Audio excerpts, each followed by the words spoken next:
Hello everyone, it's Pat at Beads and Plenty More, and today I'm going to show you how to make these earrings.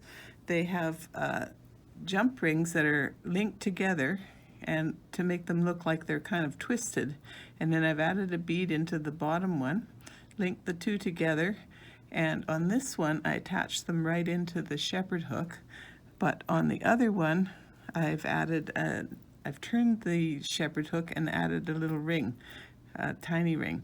So the sizes I'm using, the bottom one is a 12 millimeter, the top one is a 10 millimeter, the joiner here is a 7, and then on this one where I used a small one to hook in, that was a 6.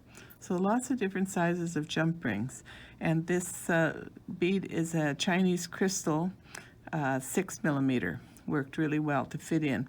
I also used the ball head pins because I like the way they finish the bottom of the bead. So let's get started, and I'll show you how these are made. Just set these finished ones off to the side.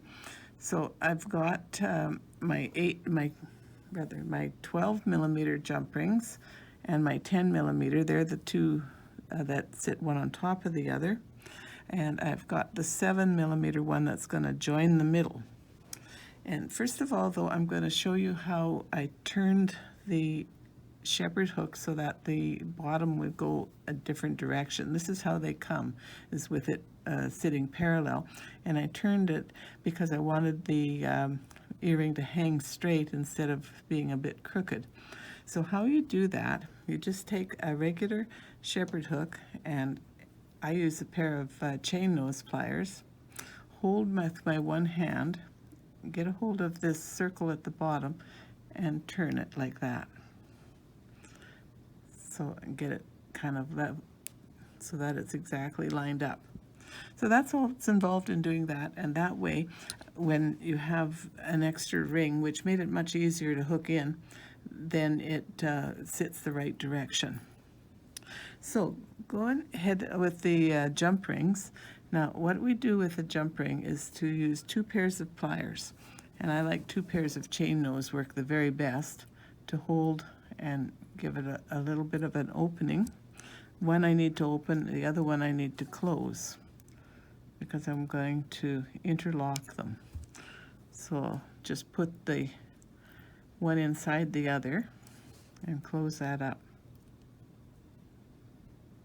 So then they link, and I'm nest them back together so that they sit nice. Okay, so this one is already closed. So I'll just get this one opened a little bit more so that I can hook the one into the other. There we go. And I find making these earrings that the best way to make them is to get all your components made and then use the 7 millimeter to attach. So here we have I use the ball end pins, and I've got a 6 millimeter crystal here, and we bend it over so that I just have enough to make that circle there. And I don't want too big a circle for this one because I don't want the bead to hang down too far.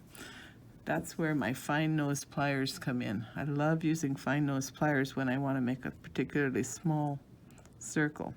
So we'll get a hold of this wire, and I find when you're trying to do this, put your thumb on the bottom so that you don't have your head pin spinning on you when you're working with it. I'm going to get that circle all the way around, and it can be closed because I'm just going to feed it onto that 7 millimeter ring.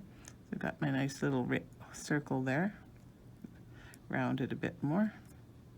Oh, that's not too good. Get it a little bit nicer. There we go. Okay, so now comes putting it all together. So I take the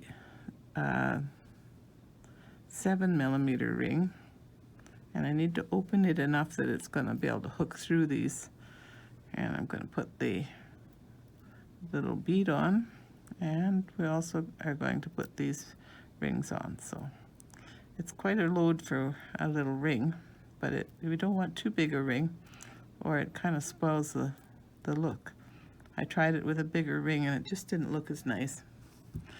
So then when we get them all loaded onto that, I'll take my 2 pairs of chain nose pliers again and close that ring up nice. Oh, they're not lining up just nice. There. And center it nicely. Okay, so that is the unit made. And then we're going to take the little ring, the 6mm ring, and I need to open it enough so that it can hook these top rings, both of them, and my shepherd hook that has the side turned. The bottom, I need it turned.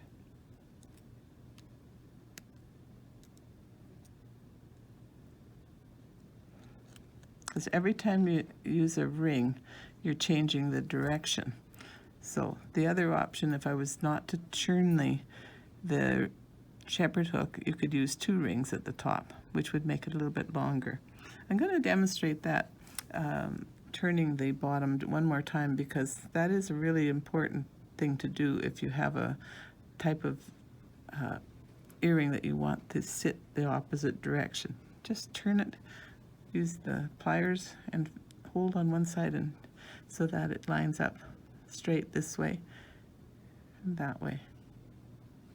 Okay, so have fun making earrings with your jump rings, and be sure to make sure they're nice and closed when you overlap with your 2 pliers. And thanks for watching. Bye for now.